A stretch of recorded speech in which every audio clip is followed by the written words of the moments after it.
Hey guys, Mastis here, and welcome to another collection video. As you can see in my collection back here, you'll notice a lot of magazines, books, strategy guides, and there's a ton of various publications that I've collected over the years. And I'm not sure if I'm ever going to be able to show you all of them in like a collection series, but a lot of them are on the site or whatever. But there's a few of them that I want to pinpoint today, and they are right here. All of these little books are strategy guides based upon the original Legend of Zelda. And these are not even all of them. I recently just purchased a lot of another 4 or 5 of them that are coming in. But there were so many of these strategy guides just for the same game released in Japan in the late 80s. And all of these actually are Japanese except for the Tips and Tactics Guide, which is the only English one that I know of. And it's just an expanded instruction booklet. But all of these were released in Japan, and they were so different from one another. Some of them are really, really, really good, while others are really crappy. But there's a few of them I want to look at in particular today. A few months ago I released a collection video looking at this one, the Million Publishing Strategy Guide, and I picked this one because this is one of my favorite strategy guides, and a lot of the material in here, especially how it's formatted, inspired me when I was creating the original Legend of Zelda section at the site. So you should check the video out for this guide if you haven't already. Just search through the archives. But the two that I want to focus on today are right here. And they were released by the same company. I believe it was some minor company under Futami, I believe, is the publisher. And a lot of these, the thing is I have trouble finding out who the original publisher or printer was because they're in all Japanese, and even though they have ISBN numbers, if you search them online, you'll never find them because they're over 20-some years old and they never got archived online. It's one of the things we're trying to do at Zelda Dungeon though. Anyway, let's take a look at these. Why would a company, if you look at just the covers, they're very identical to each other.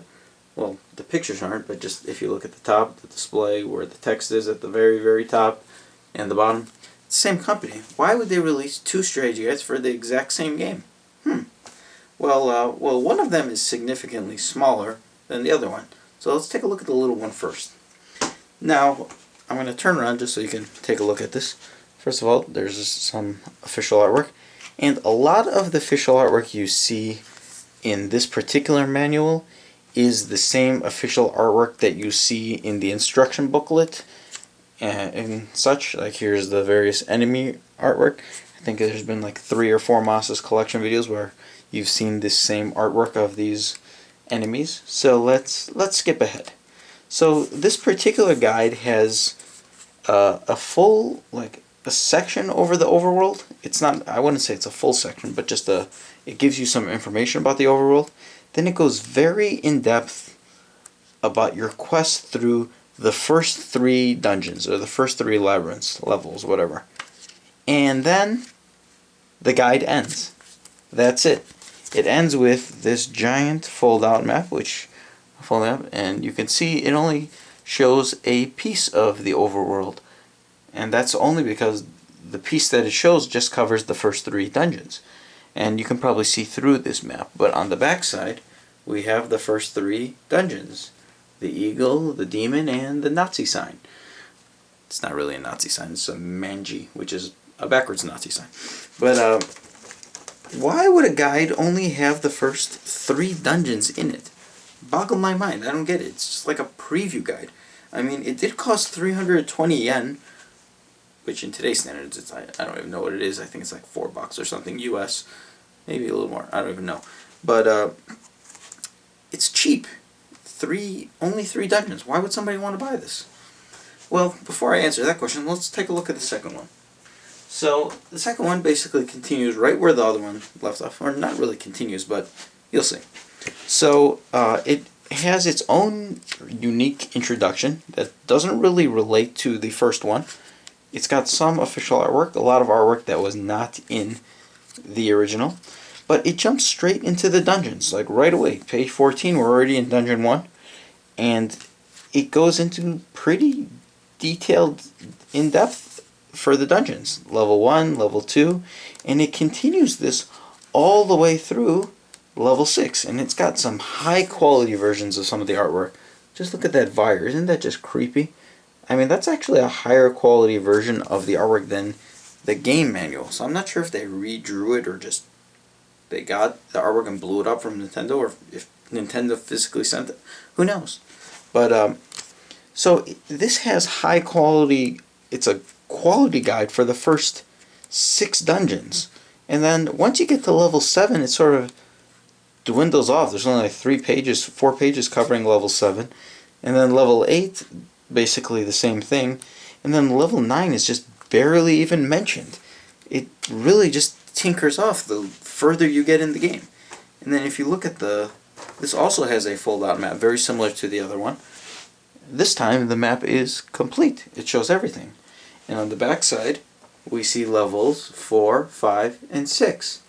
And then, where is it? Well, yeah, just 4, 5, and 6. So it seems clear that this was basically a continuation of the other guide. I mean, this one has the maps for 4, 5, and 6, the big maps. And it also goes in depth about the dungeons 4, 5, and 6. But it stops at 7, 8, and 9. And this is not just these 2 guides. A lot of the original Legend of Zelda guides, they don't cover the whole game. They only cover part of the quest. And in particular, they usually leave off at Dungeon 8 and Dungeon 9. And I want to ask you guys the question, because I have my own thoughts, but why do you think they did that? And do you think it was a good idea? Me personally, I think that back then, they didn't want to like spoon feed you.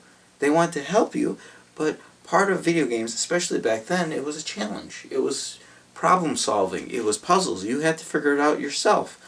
And they helped you, and they sort of trained you. They got you ready for the harder parts of the game, and you had to figure them out yourself.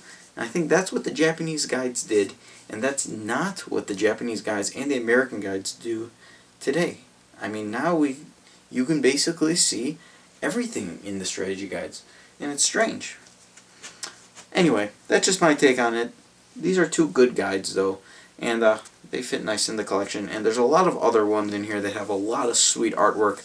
I don't have all of these scanned, but I have some of them. But I know I have full scans of both of these guides at Zelda Dungeon. You can take a look at them at the site. In terms of rarity, these are both very rare, and a lot of these are very rare. Some of these go for 60, 70 bucks a piece.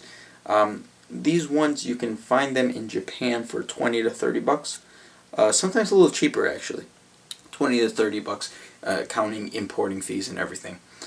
They'll occasionally pop up on eBay in the US, but usually they're inflated a little more because they're more rare here than they are there. But if you want them, you're going to have to dig a little bit, dig into your pockets too. But that's that. That's it for these ones. Maybe I'll show some more of these later on. But until then, I will see you guys hopefully next week. See you guys.